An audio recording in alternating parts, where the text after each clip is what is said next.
India हमारे से बहुत बड़ा मुल्क है, उसकी फौज हमसे ताकतवर है। हम भीख मांगते हैं बाहर से, तो हम जंग कैसे लड़ेंगे? फ्यूल हमारे पास होता नहीं है। नमस्कार दोस्तों, हमारी चैनल में आपका स्वागत है। पाकिस्तान एक ऐसा देश है जो हमेशा कश्मीर का राग ही अलापता रहता है। पाकिस्तान जब देखो तब कश्मीर के आगे पीछे ही घूमता रहता है। अगर आप पाकिस्तान मीडिया को देखोगे तो आपको पता चलेगा कि जैसे पाकिस्तान के पास कश्मीर के अलावा कोई मुद्दा है ही नहीं। जैसे ही कश्मीर का नाम लो, पाकिस्तानियों के शरीर में जैसे करंट दौड़ जाता है। ये कर लूंगा मैं, वो कर लूंगा। ये तो गनीमत है कि पाकिस्तान में भी कुछ गिने चुने बहादुर और समझदार लोग रहते हैं जो पाकिस्तान को आईना दिखाने की हिम्मत रखते हैं। आज के इस पाकिस्तान मीडिया के वीडियो में भी हम मिलेंगे कुछ बहादुर लोगों से जिन्होंने पाकिस्तान को अपनी औकात दिखाई है। आज पाकिस्तान मीडिया के पैनलिस्ट ने भारत की सच्चाई को कबूल किया है। उसने माना है कि भारत पाकिस्तान से बहुत बड़ा देश है।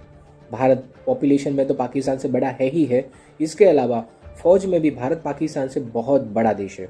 मतलब कि भारत की फौज पाकिस्तान की फौज से कई गुना ताकतवर है। भारत और पाकिस्तान का कोई मुकाबला है ही नहीं। आज के इस वीडियो में भारत की तारीफ में और भी कसीदे पढ़े गए हैं, तो दोस्तों ये वीडियो अंत तक जरूर देखें। तो इसी के साथ शुरू करते हैं आज का मजेदार वीडियो। अहमद वकास रियाज साहब, शिकस्त खुर्दगी की एक तारीख है वैसे कश्मीर के इशू के ऊपर, जिस तरह स्टेप बाय स्टेप हम पीछे हटें। जी, कश्मीर का जो इशू है ये सन 47 से चला आ रहा है और इसमें कोई एक चीज़ नहीं, इसमें बेशुमार और चीज़ें भी इसके साथ शामिल हैं।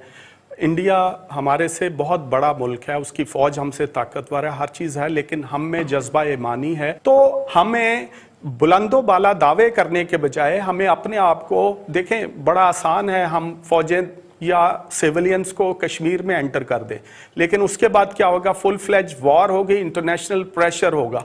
हमें अपने आप को पहले मजबूत करना। हम आपस में तो एक दूसरे के साथ हम जो है वो पॉलिटिकल डिफरेंसेस हैं, दूसरे हैं इकोनॉमिक, हम भीख मांगते हैं बाहर से, तो हम जंग कैसे लड़ेंगे? फ्यूल हमारे पास होता नहीं है, कार्टेल्स यहाँ पे हैं, माफियाज यहाँ पे हैं। पहले हम अपने आप से लड़ लें, उसके बाद फिर हम जो है अपने से कई गुना बड़े मुल्क के साथ लड़ेंगे। भट्टी साहब, फॉरेन ऑफिस की तरफ से या किसी और तरफ से हमारे वजीर खारजा बड़ी थूके फेंकते हैं मुंह से जब खिताब करते हैं, किसी की तरफ से कोई बयान नहीं आया जी, दफ्तर खारजा की तरफ से भी नहीं आया। लेकिन मामला अब स्टेटमेंट से आगे का है। देखें कितनी बड़ी एक तजाद है और आप कह लें कि कहने में और करने में।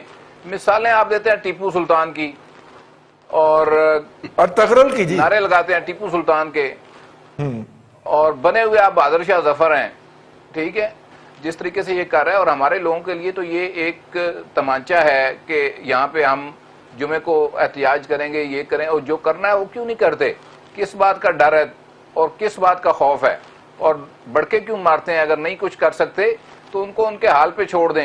और ये बहादुर शाह जफर जो है यहाँ पे बैठे हुए हैं, इनको देखें, मेरी बात सुने। आप कह रहे हैं हमने डिप्लोमेटिकली ये किया, हमने ट्रंप को जाके ये कह दिया। ट्रंप इंतजामिया और अमेरिकन जो फोर्सेज हैं वो सारी स्टेटमेंट्स उनकी देख लें और उनकी सारी एक्टिविटी देख लें, वो तो इंडिया के हैंड इन हैंड खड़े हैं। तो आप उनकी खिदमत किस चक्कर में कर रहे हैं? वो शायद आज भी एक उनका ज़ुल्म खलीलजाद इधर कहीं फिर रहा होगा, मेरा ख्याल आया या आने वाला होगा। तो देखिए, आपको डिसाइड करना है। ये डिफाइनिंग मोमेंट आपके लिए है कि आप किसके खिदमतगार हैं, किसकी आप खिदमत कर रहे हैं, वो आपके साथ क्या कर रहा है। और फिर ये जो देखें, मैं तो आज भी कहता हूं कि इमरान खान आज डिसाइड कर ले जी ठीक कि ये जो लोग हमारी तरफ देख रहे हैं, इनकी मदद के लिए इन्होंने तो कश्मीरियों को नहीं जाने दिया, उनको ही जाने देते। 1.5-2 लाख बंदा वहां घुसना चाहता था, जाने देते। कितने मर जो वहां पे हो रहा है लोगों के साथ, या 10-12 हजार हमारे शहीद हो जाते, मैक्सिमम क्या होना था।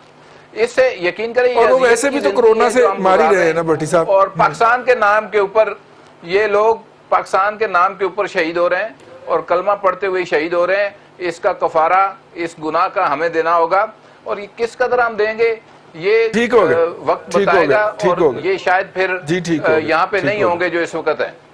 जी बिल्कुल ठीक है रईस साहब। बिल्कुल, जब बात यह है कि आप कितने नोहे कितने मरसिए मजीद पढ़ेंगे, उन्होंने तो देखें, अगर हम उनकी मदद नहीं कर सकते ना कश्मीरियों की, तो उनका हम बैक बाइटिंग या उनकी पीठ में छुरा मत घोंपें, तो छोड़ दें। हम सिर्फ दावा ही कर रहे हैं आज तक। अब कश्मीर का मामला जो है वो इस हुकूमत पे अगर होता तो उन्होंने तो अपोजिशन पे डाल देना था, कि ये भी उन्होंने किया हुआ है। इनकी सीरियसनेस का तो ये अंदाज़ा लगा लें कि इनके अपने बयान जो है वो नहीं मिलते हैं। अभी परसों की बात है कि वो जो हादसा हुआ है, जो बड़ा सान्या हुआ है हमारा, कि वो स्टॉक एक्सचेंज में दहशतगर्द घुसे, उनको मारा गया, उसको आप देख लें कि कौमी असम्बली में बयान आया वज़ीर आज़म साहब का कुछ, और उसके बाद अगले दिन जो स्टेटमेंट आई वो कुछ और थी कि जी वो तो अफगानिस्तान से हुआ, वो कहते जी रॉ ने किया, वो कहते जी अफगानिस्तान ने किया, एक उन्हीं का वज़ीर साहब फरमा रहे हैं। तो जहाँ पे ये हालत हो रही साहब, देखें कश्मीरी हमारे भाई हैं, हमारा उनसे खून का रिश्ता भी है, कुछ भी नहीं हो रहा। हम वैसे तो फॉरेन मिनिस्टर साहब हमारे यूं उड़ते हैं जहाज से इधर को जाते हैं और यूं उड़ते हैं दूसरे जहाज से इधर को जाते हैं, उनको पता नहीं क्यों खौफ है इतना कोरोना का।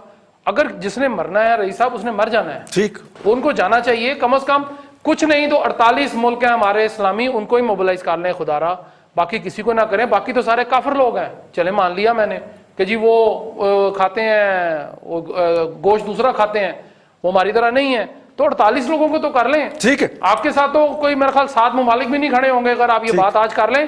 तो ये मसला ये है रईस साहब के हुकूमत जिस तरह हमारे मुल्क के मसाइल हल कर रही है ना, उसी तरह उन्होंने कश्मीर का भी मसला हल कर दिया। बिल्कुल ठीक है। शाह महमूद कुरैशी साहब से वो खातून, वो कौन सी थी, वो बड़ी मशहूर हुई थी जो इनके कहने के ऊपर दफ्तर खारजा का जो पांव से दरवाजा खोलती, संदल खटक और हरीम शाह को रिक्वेस्ट की जाए कि वो शाह महमूद कुरैशी साहब की जाके उन्हें होश में लाएं और उनकी तवज्जो दिलाएं इस